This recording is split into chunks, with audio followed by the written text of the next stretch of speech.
Good morning, friends. I forgive you. You forgive me. Everyone is forgiven. That's a nice meditation. I just did that meditation this morning. I have a little allergies. Have some allergies, so I took some allergy medicine. I'm having my coffee and my morning meditation. I'm in my yoga pants, requiring myself to do yoga with Adrian on YouTube this morning as an exercise routine. It looks pretty nasty outside in Colorado. And things are wild. Things are wild. I hope that you are well. Oh, and by the way, this is Tracy Sue, and you are listening to What Would Tracy Sue Do?, where we ask better questions about things that matter. I want to talk a little bit about manifestation, law of attraction, and coronavirus. So, law of attraction is interesting because it often comes off as blame. You did this because you thought the wrong thoughts. If you were thinking the right thoughts, then none of this would have happened. And that's actually, well, it's kind of an asshole message, frankly, because it denies really basic human, fundamentally important things about how we process grief, how we process loss, how we process things not going the way we had planned, how we process disappointment.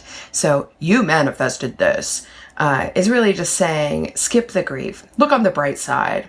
What can you do that's positive today? No. When you skip over the hard stuff, you don't progress in your cultivation of self, in your capacity for joy, and you definitely do not examine what you want.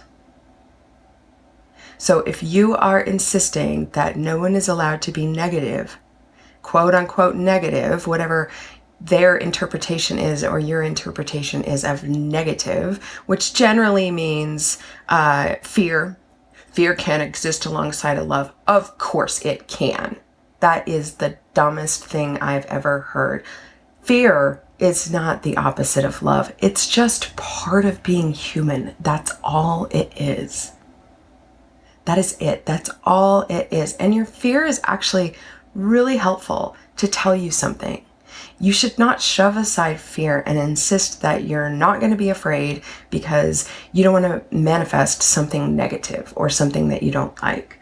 Do not shove it aside and be delusional about your fear. That doesn't eliminate your fear. It just shuts your fear up temporarily. The effects of fear will still exist in your life. So what do you do with fear? You just accept fear. I'm afraid.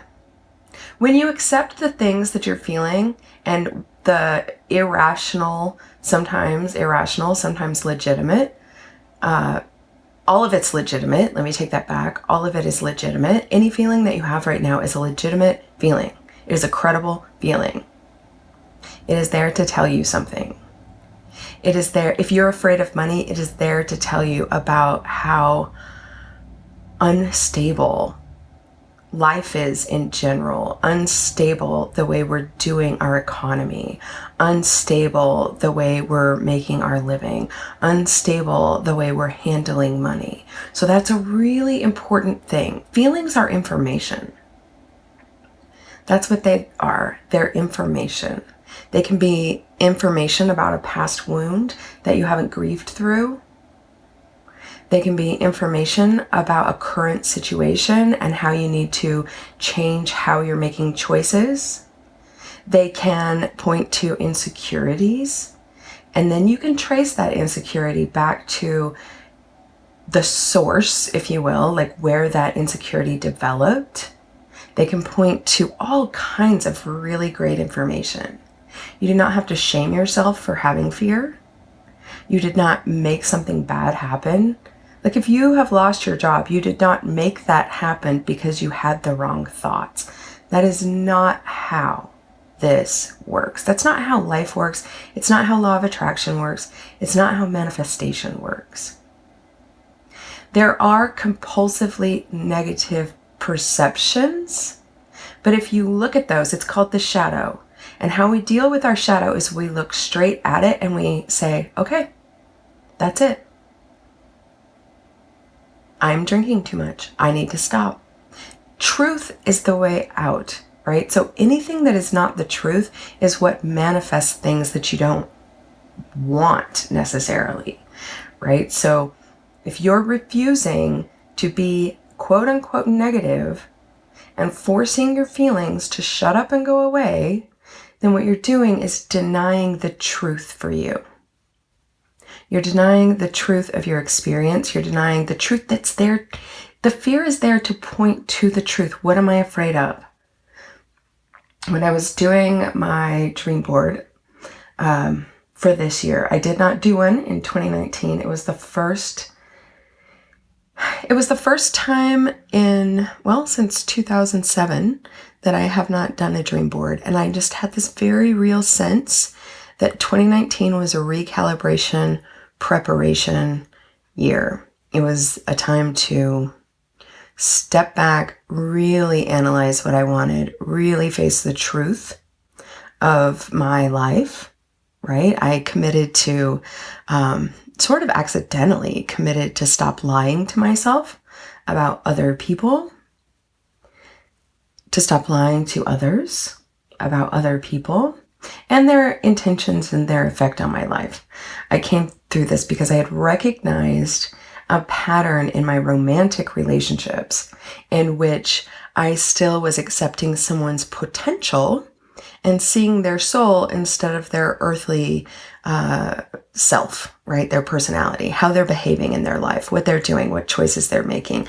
And those things will affect my life. And those choices do affect whether I can have a healthy, long-term, awesome, fulfilling relationship, right? So it had an effect everywhere in my life. It was very disruptive and it was very difficult to go through. And there was a ton of loss and a ton of choosing new boundaries. People don't like boundaries. They don't like change. To say I'm not doing it this way anymore is very disruptive. But I do recommend it. I recommend it because I think going forward, I will have different kinds of relationships. And I also recommend it because you know what I found out? I'm not afraid to be alone. I actually very much enjoy being alone. I'm not afraid of being alone. And if I just look at what I'm feeling and what I'm doing, things are pretty good for me. I've done a lot of self-cultivation since 9/11, honestly. 9/11 was a big turning point for me. And I keep talking about 9/11 because it was an event that was unplanned, that had extremely disruptive, disastrous personal effects on my life. There was the trauma of witnessing. There was the just culmination of really shitty circumstances that I did not manifest because I was thinking the wrong thoughts. And I did not go down a path of depression and self-discovery because I had a negative attitude. What I had was a completely human response to circumstances out of my control. And I did not respond wrong, but it was a cue. It was a cue that said, you know what? The way you are operating in the world, and at the time I was operating in the world with a very, with a life plan, right? And my life plan was, you do this, you get married, you have kids, you stay married, mom quits her job and tries to work from home as a writer, and the internet exists by now, so everybody should be on board with that. And I'm denying the fact that we actually still have discrimination and bias against women and mothers. And it was a very difficult, I would say 5 years after 9/11 of a true death of self, a true grief period. And I came out of that through a spiritual awakening, right? And often we don't spiritually awaken unless we are forced to, because if everything is going great, there's no need to change your behavior. There's no need to change your mind. There's no need to change your perception or your habits or anything like that. When things fall apart, or when you recognize a pattern that keeps having negative effects on your life, whether that's in your relationships, your profession, your how you're dealing with your feelings, when those begin to show results you don't like, and when you get sick enough of that, that's when you say, all right, I'm changing. I'm not doing it this way anymore. I don't know how I'm going to do it, but I'm not doing it this way anymore. So collectively, law of attraction and manifestation wise, we are experiencing a collective awakening. We're not awake yet. We're far from awake yet. There have been some collective awakenings that have rippled through society, of smaller groups of people who I've gotten this sense that there are groups of people who go first. We go ahead of the masses, I guess you would say. We go in front of the masses and experience what the masses are going to experience a few years ahead of time. And when we go through these phases of consciousness, we can come out of that, look behind us, and see that the masses are coming through this phase of consciousness, and we can then help and be of service and say, okay, I'm on the other side of this, and I can tell you what's coming, and I can also provide you with a roadmap to make this easier for you. And I feel like this has happened because here's what I've noticed. I and several of my friends who are leaders and more on the leading edge of consciousness, and people I follow, right? So not just in my personal life. I started to notice about 6 months ago, people that I look to as teachers, that I look to as guides, that I look to as wise, they also started admitting that for the past several years, they had gone through a dark night of the soul. Now, my dark night of the soul correlated pretty closely with the president's election and how that went down. And I believe that a lot of awakened conscious leaders in the spiritual movement also had the same experience. Collectively, it reached a point, and I don't even know that was like it definitely was not a conscious choice. But things shifted, and they shifted in a very destructive way. And many of the leaders who were in the amazing spiritual movement that happened after 2001 and then the next wave of 2008, when we collectively have gone through these moments that shake things up, they change things, right? And there are certain people who go before a little bit and they say, oh, okay, something's happening and I can't articulate what it is, but I am in pain or despair or malaise. I don't know why I'm on this planet. I'm not getting what I want with what I was doing. I'm having terrible disappointments. I don't care for collective consciousness. Some of us have a very tuned in sense of collective consciousness. And when collective consciousness is off, it's very painful, and it gets internalized in our bodies. Things come up. We end up trying to do a lot of healing work collectively, and that takes a toll on us personally. So I feel like there are people who have gone through what the masses are going through now and kind of come out on the other end. Not fully out, but just kind of been like, okay, there's an ease of pressure here. So for me, 2017, 2018, and 2019 were rough. I mean, rough. My business crashed, like all of a sudden, like overnight. Just what I was doing was no longer working. The energy shifted, and I felt it personally very deeply. I recognized that what I was chasing and achieving was never going to give me what I was trying to have in my life in terms of, the way we were dealing with money, the way that we were dealing with our shadow side, and I reached a pinnacle of quote unquote success.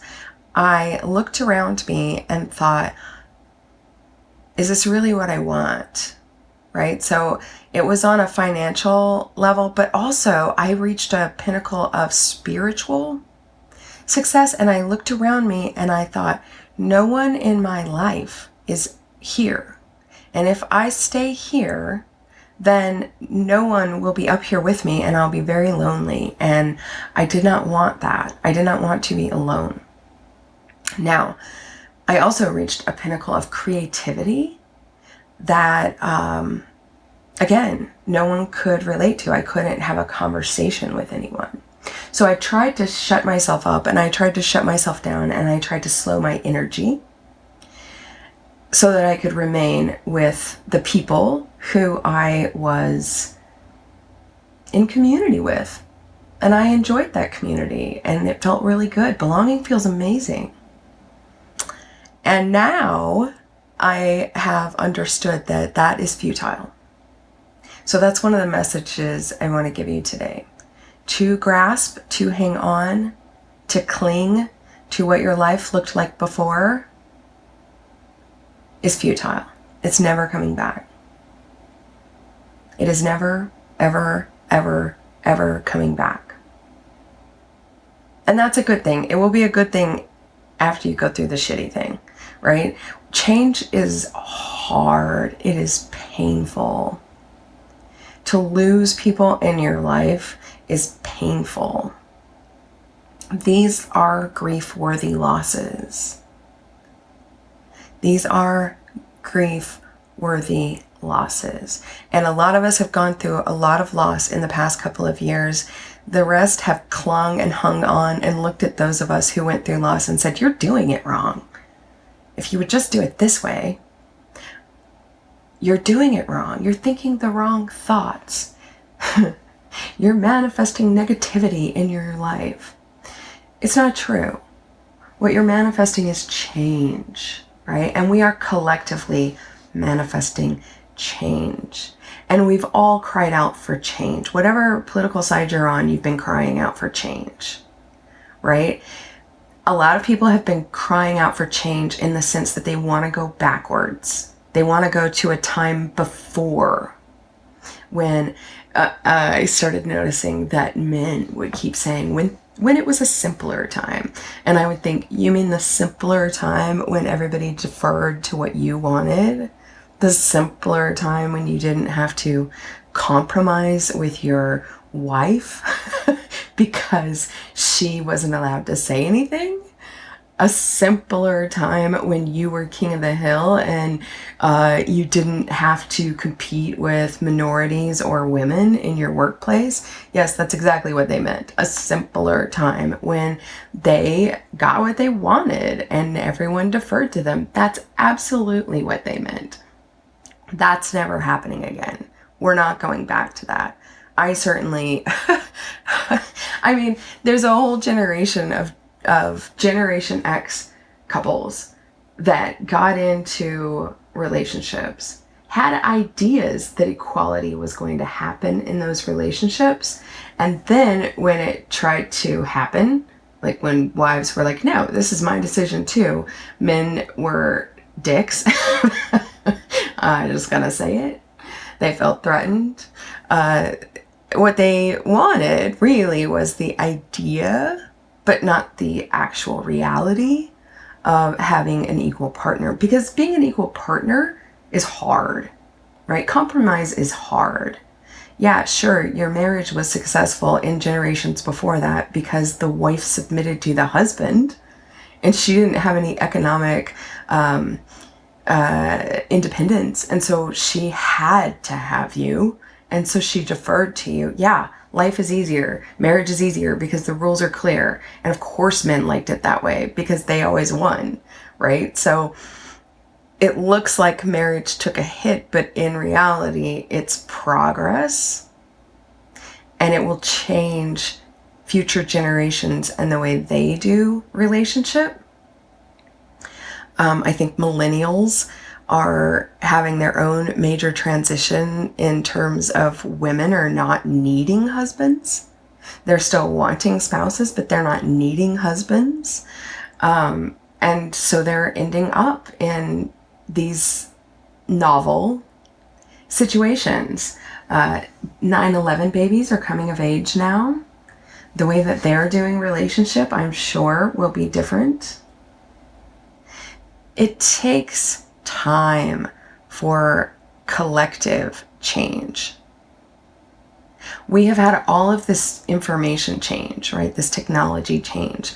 Our information technology changed. And one of my frustrations in raising kids is that we were doing our school system in a agriculture way, right? So during the agriculture days, our school systems were set up for that. And they never progressed into the industrial age, the 9 to 5 age, I'll call it.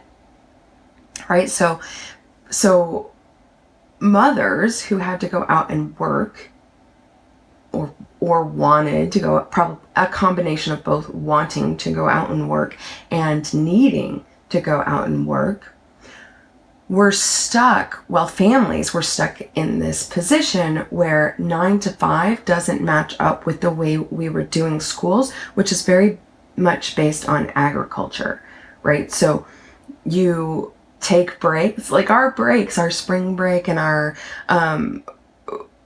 just all of our breaks, our summer break, our spring break, they operated around the heavy agriculture work that we were doing a couple hundred years ago, right? So our breaks operate around harvest and planting.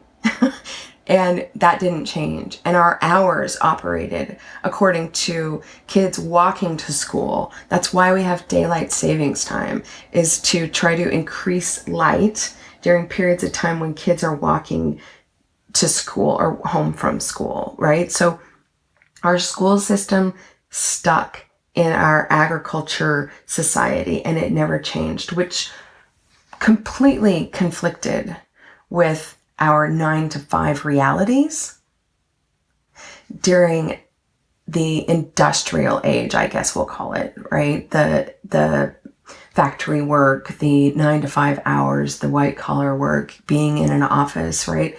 This led to disparity between genders because somebody had to change their schedule to match the school children's schedule. And this is what left women behind professionally, because the men were already making more money. So an economic choice had to be made to raise the family, and the men kept progressing in their careers and the women couldn't. Because someone had to be there after school. Someone had to be there during break. Someone had to be there during teacher work days. Someone had to handle the kids during summer, and daycare is very expensive. So when you're looking at the numbers, it's cheaper for the mother to put her career on hold or to shrink it. And then there was no reentry, right? There's no reentry. So we have two cultural ideas and then meeting that up with the information age in which you don't have to go to work. Employers don't have to pay people full-time. Jobs don't have to be had. They could pay contractors, right? Everybody can be quote unquote quote self-employed, which is cheaper for the employer because they don't have to pay benefits. They don't have to pay unemployment. They don't have to pay Social Security. They don't have to pay, what they contribute, health insurance. They don't have to pay any of the things that contribute, right? So it's a 1099 form.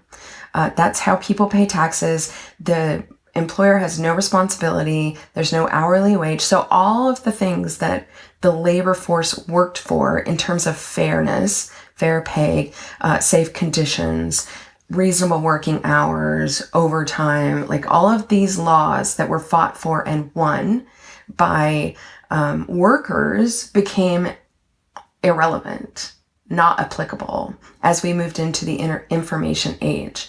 And these are marked by technological advances and also by events that shift things overnight. So the jobs that existed before 9/11, they never came back. The jobs that existed before the housing crisis in 2008, they didn't come back, and they're not going to come back now.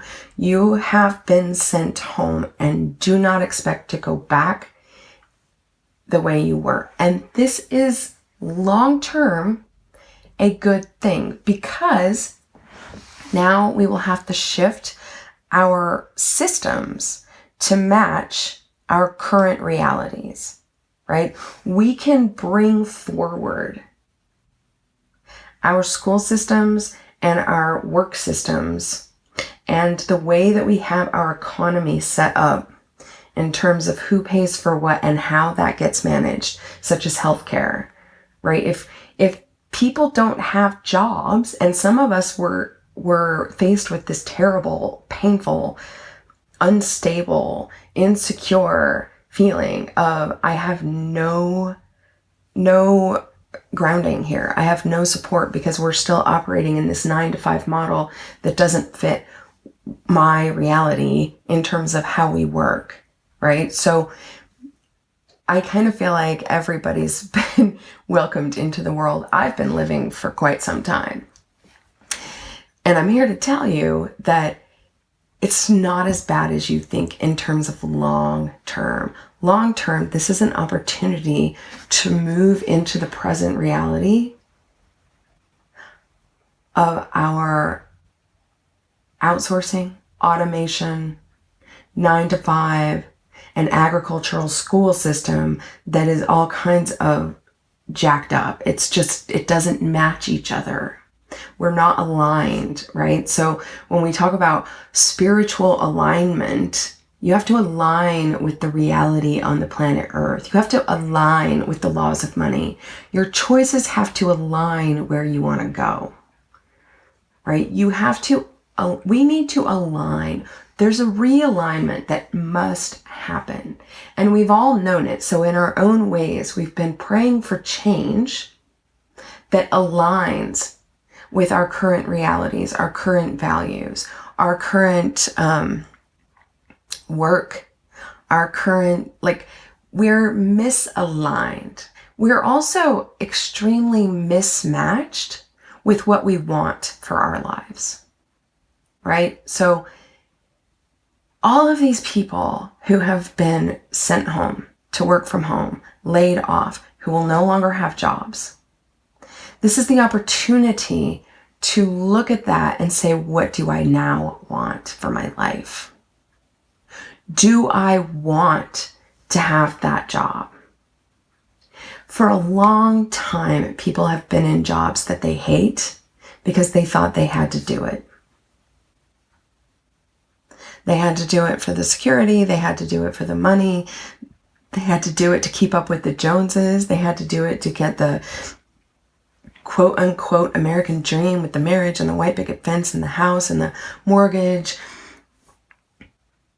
And then when they got there to the 6 figures, to the house, to the whatever it is that they thought they wanted, something was missing, or they realized that the price was high, or they realized they were in the wrong profession, that it didn't light them up, right? So we've had this enormous mismatch of jobs for people.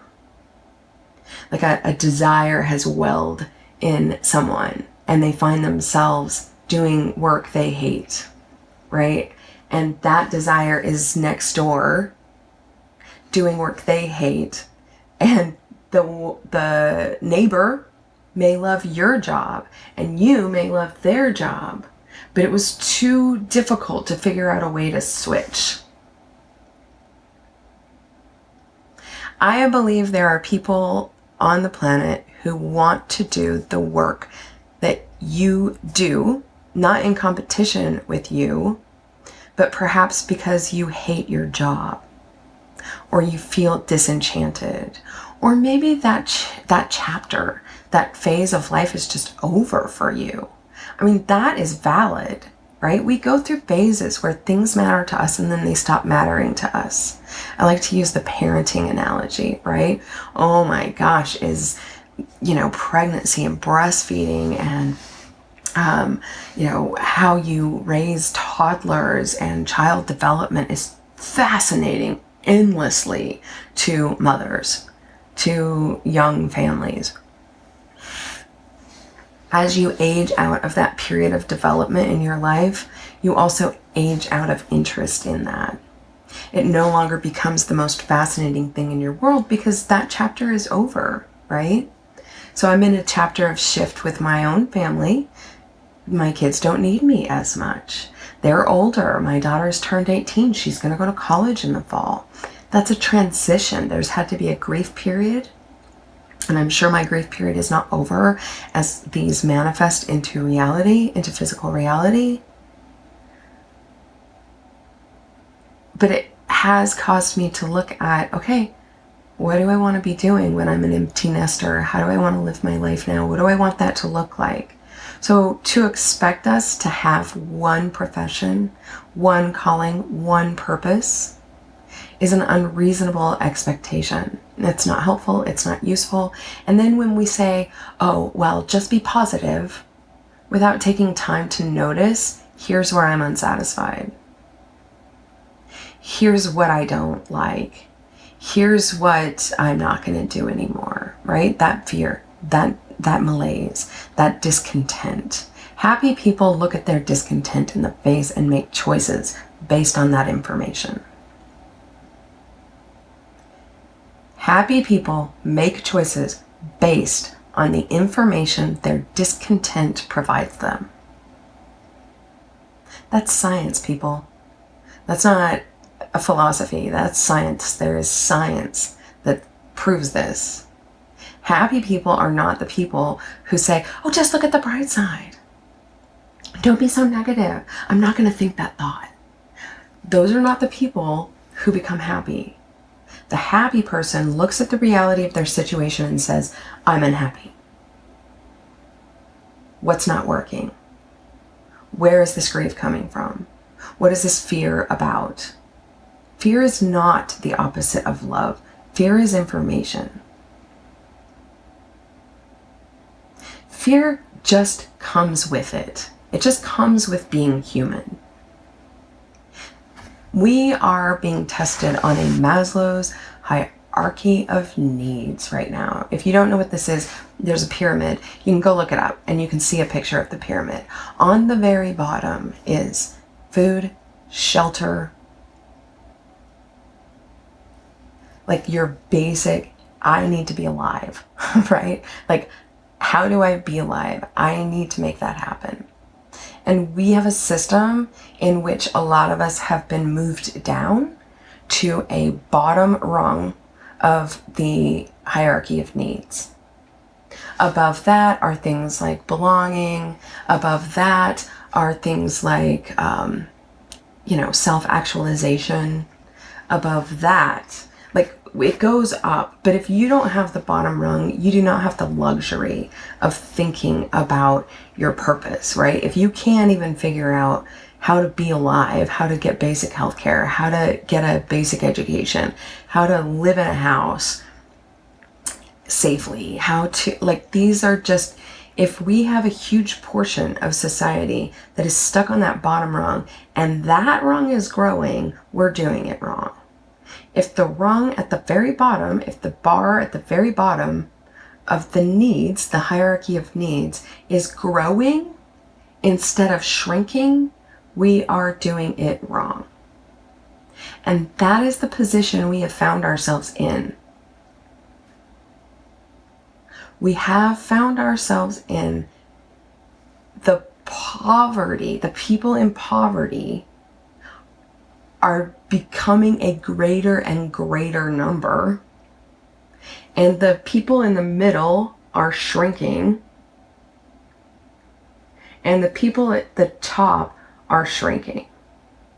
This is not the way progress goes. That's not how progress happens. Progress happens when more people achieve the higher levels that lead to spiritual experience, self-actualization, meaning of life, right? These things are higher than I have a place to live and I can go to the doctor and I can educate my children. And we've known for a long time that numbers are not reflections of happiness, security, self-worth. Like, we've had this idea that you make 6 figures and you ring the success bell and now you have what you want. And we've known for a while that that's blatantly untrue. Everyone should pick up a book called The Millionaire Next Door. I see this in my own life. You can spend everything that you make and never get ahead. You can make 6 figures and be poorer than the person who makes, $30,000. In the system we have set up, numbers are completely meaningless and arbitrary. We think they have meaning because we're told they have meaning, but they truly do not. I mean, just look at the last 3 years. Those stock market numbers are meaningless. It's imaginary money. It's a gamble on the future. It's a false sense of security that we know can vanish overnight. Look at our world today. It can vanish overnight, and it will vanish overnight if it's based on falsity.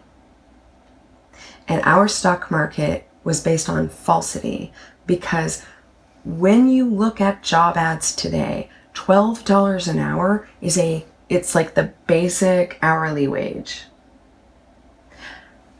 We can look at the numbers and we can see that pay has not increased, but the cost of living has increased dramatically. We can look at the numbers of people who can't ever even get the 401k off the ground because they're stuck at, I'm struggling to pay the rent. And this is because we've gone from a 9 to 5, where your 9 to 5 was supposed to be how you achieved security. Those jobs have been lost. We have not updated our social systems so that people can achieve security without a 9 to 5 employer. This is our opportunity to do that. We can re-choose. This is a period of re-choosing. During this time, the most important thing that you can do is to re-choose how you want to live. How do you want to earn a living? Who do you want to live with? Who do you want to be in relationship with? What do you want those relationships to look like? What are your true values? Your fear right now points to values. They point to a need that you have fundamentally, and it is not selfish to be concerned with the bottom rung of that. The bottom rung is just basic, how do I be alive? How do I keep my kids alive? Shelter, food, health.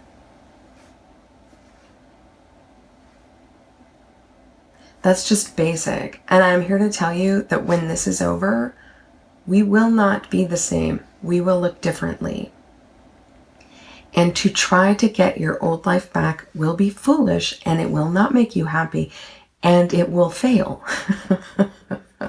I promise you, to try to get your old life back will fail. You might be able to cobble some things that look similar together, but if they are not in alignment with your desire and with the new reality, it will fail. And then you'll feel bad that it failed. And that's a normal, natural feeling. So right now, while you are in quarantine, while you have to change the way that you work, while the entire structure of society collapses around us, while we face just basic, fundamental staying alive, while we look at all of the loss we're experiencing, allow the grief, listen to the fear. Listen to it because it's there to tell you something. There are gifts and opportunities that will be born of this. And it's okay not to see them now, and it's okay not to feel them now. But what you can do is really contemplate what you want in your life. Really contemplate how you want to spend the precious hours. Really contemplate how you want to cultivate a self that you like to be alone with. Really contemplate your values. This takes time, friends. I took the entire year of 2019 to really look at this and really say, okay, I need to live a certain way. What is that way? How am I going to get what I want without getting trapped, right? Because we find ourselves in traps. When we chase numbers, when we chase objects, we find ourselves in traps. So if you remove numbers, and you're about to figure out that a lot of numbers can be moved. When we remove obligations, you're about to figure out that a lot of obligations can be removed. When we remove certain relationships, you're about to figure out that some relationships are not good for you anymore. And it's time to re-choose, right? So here's the thing. When you discover your values, when you discover how you want to spend your time, when you discover who you want to do life with, when you cultivate a self instead of trying to grab a relationship,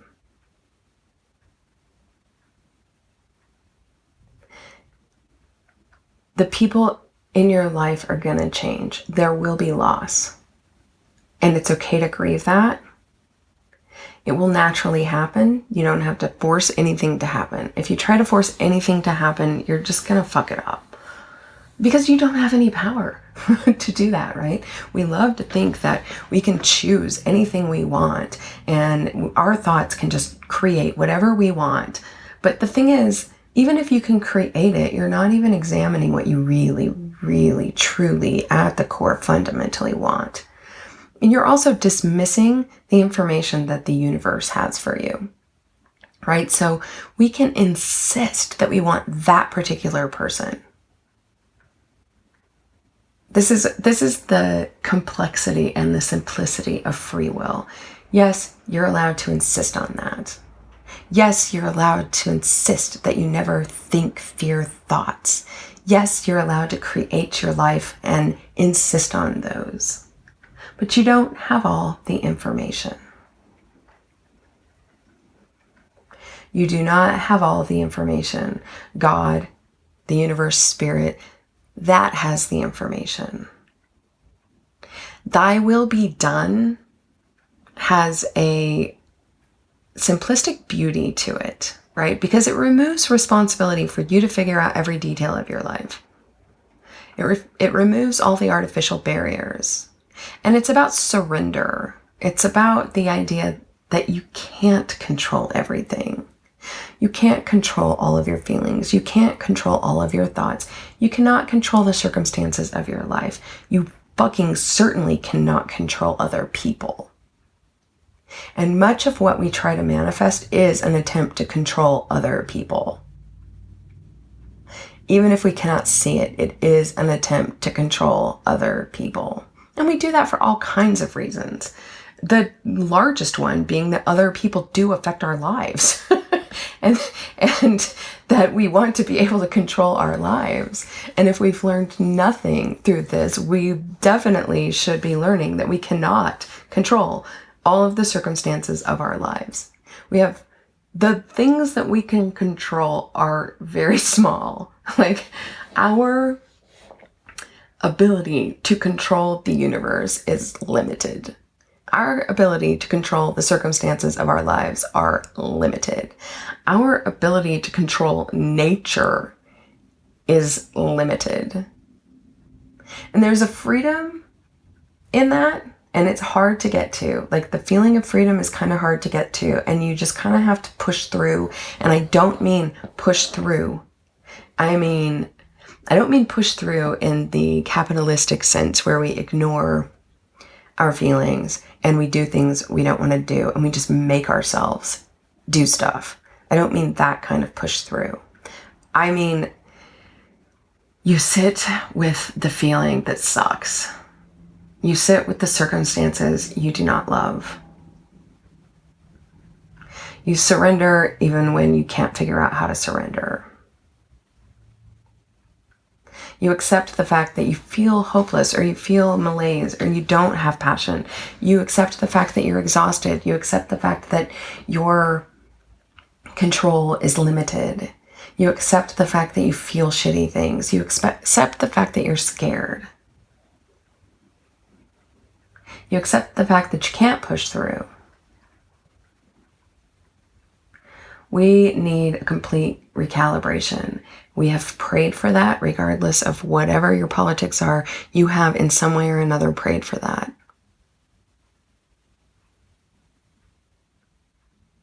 There are some traps that we fall into when we're making progress, and that's okay. Our lives will look different, and we do get to make some choices about what that looks like. And we do that by noticing our discontent and shifting accordingly.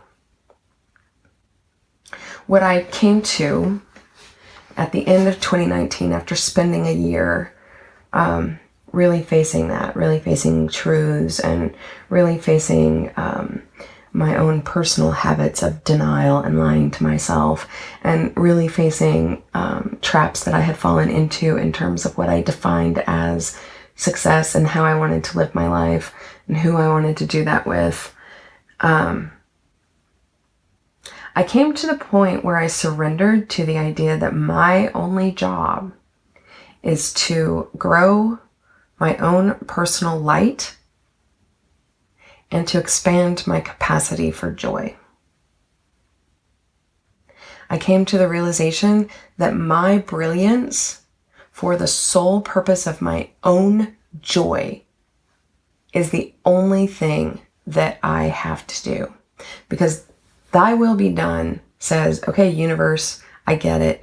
I am powerless in the face of your knowledge, right? Of the information you have. I am too dumb to be trying to manifest anything.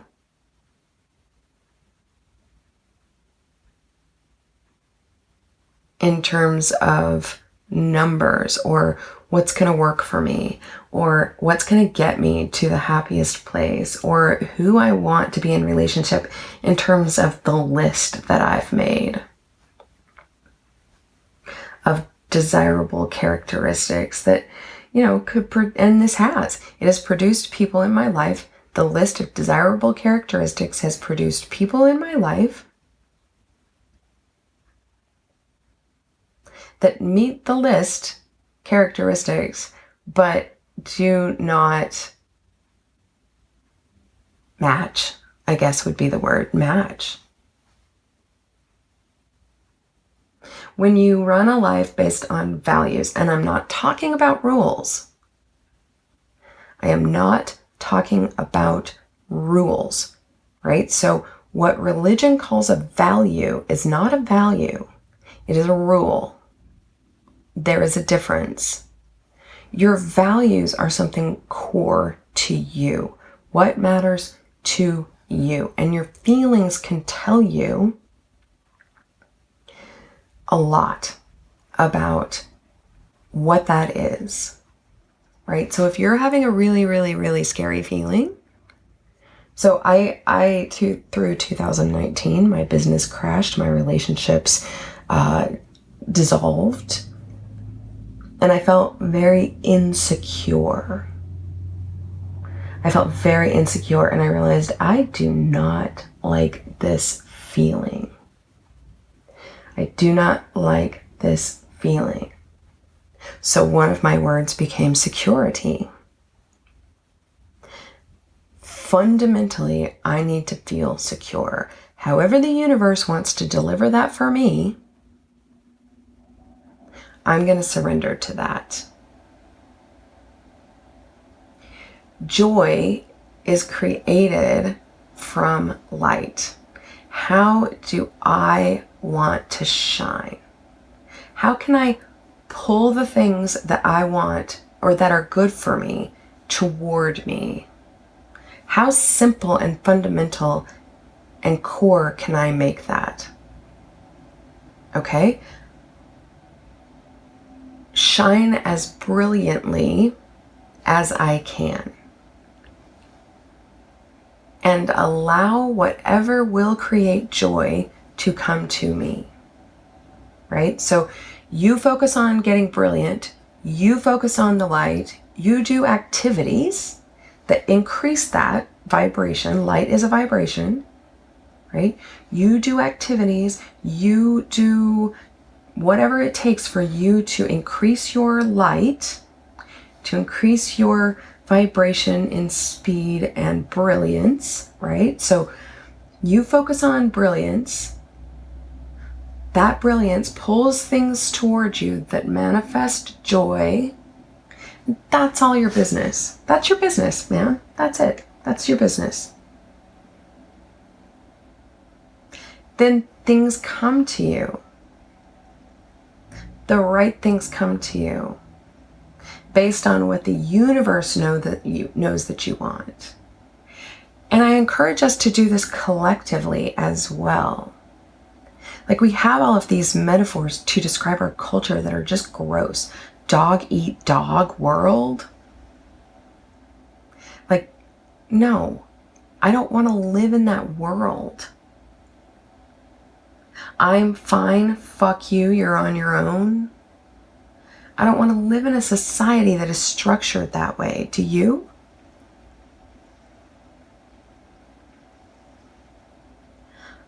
It creates so much insecurity for us to swing from one extreme to another.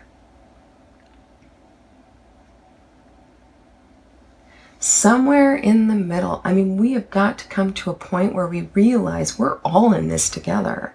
And if this virus doesn't do that, I don't know what will. There's going to be a power grab. There already is a power grab. Yesterday, I saw they're trying to convince the nation that we should postpone our electoral rights. Postpone all election activity. Well, we've pretty much postponed all election activity because 6 people cannot be in the same room together. We aren't allowed to do political activities that are effective, like going door to door. Primary elections have definitely been compromised with workers too scared to show up.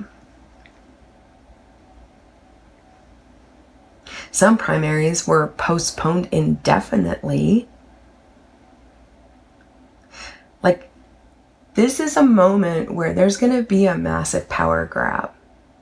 And collectively, we need to envision a world where things are fairer, make more sense, are aligned with today's technological realities, do not bankrupt future generations. Like, we talk about the student loan crisis, and I don't think we're fully grasping that to bankrupt our future generations is self-destructive. What we're being is self-destructive. Like, we're being incredibly self-destructive. The system is based on a previous reality, and it is self-destructive. Like, that's the bigger question. What is self-destructive? What is long-term planning? We have to shift the focus to the next paycheck, because the next paycheck isn't coming for a huge portion of the population. And if you're the one who still has your job, at least realize that that is tenuous.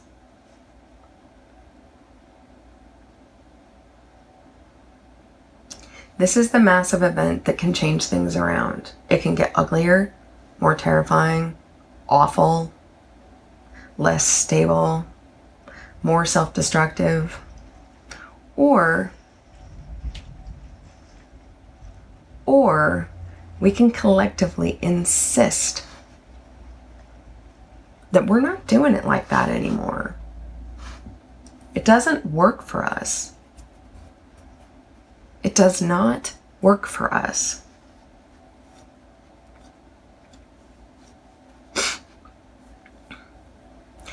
Use this quiet time. Be still and know that I am God. Thy will be done. It's not easy. It's not easy to be alone with yourself if you've been cultivating other things. One thing I've noticed in the last year, one insight that I've had, is the people, some people cultivate a relationship instead of a self. And long term, that's not the best idea, because you cannot control another person in a relationship.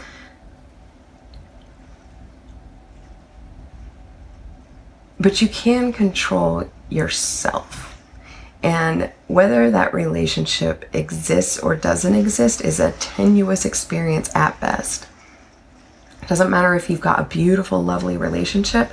If your partner dies, you are now alone. And if you cannot tolerate being alone with yourself, or you cannot entertain yourself, or you have not cultivated a self, now you're screwed. In the last 7 years, I've seen a lot of people cultivate other people, other relationships. And I spent a lot of time cultivating a self. And I am not exaggerating when I say I truly enjoy my own company. I am not bored. I do not need entertaining. I am not afraid of my own thoughts or feelings. Cultivating a self doesn't mean you end up in a perfect place, but a lot of people can't even tolerate being themselves for 5 minutes. I just recently have heard of a study where they put people in a room with a buzzer, and they said, if you sit here for 15 minutes, you get some kind of reward by yourself, alone. Or you can ring the buzzer, it will give you pain, like physical pain, and you get nothing. The majority of people pushed the buzzer within 5 minutes because they are terrified of being with their own thoughts, of being with their own self. If you think you can get what you want and you can't even be with yourself, you're never going to get what you want, because you don't even know what you want. You're too scared to even look. You're too scared to even ask. You're too scared to face your demons. And I'm telling you, your demons are not as scary as you think that they are. Or maybe, all right, I'm going to wrap it up right there. Yeah, I'm around. I'm here on Patreon, patreon.com/Tracy Sue, TraceeSious. If you don't know about Patreon, it's like a private blog, or actually it's more like a private news feed, because you can post a video. I find that it's more private, that it allows more freedom than social media as we know it today. And I like that idea. It's also a way for me to distribute information that doesn't suck up all my time by trying to put it everywhere. I can put it there, and I'm trying to open up my classes, my past, I'm trying to open up ways with content that I've created that help you cultivate a self, help you choose wisely what you want in your life going forward, help you not be afraid, help you figure out which voice is real and which voice is not, right? You have a voice from your soul and from your higher power, but most often we hear the ego voice, especially if we're running and running and running and running and running. We can't run anymore. We can sit down and be with ourselves and make choices. So I have so much content that I have created to help you on this path, and that content is located on Patreon. Yeah, thank you so much for clicking, and I think I'm going to title things a little differently for the podcast. I'm being very careful about what kind of information I take in, so I'm going to put rant on things where I get worked up and all excited about how we're doing things. And then I'll put inspirational maybe on the other ones, because I don't want to limit to one or the other, because life is not limited to one or the other. Humans are complex, and we're allowed to have more than one feeling. That's the thing. In a day, you'll probably feel 20 feelings, and that's okay. You do not have to pick a side. You do not have to pick always positive or always negative or always sad or always in grief. Feelings fluctuate, and that's normal, as will the podcast and the messaging that I'm putting out there in the world. It will fluctuate based on my own feelings and my own acceptance of my feelings and my lack of shame around being human. All right, I love you. Stay safe. Get your exercise. Go outside in nature, around your block if you can, and cultivate a self that you like hanging out with. Amen.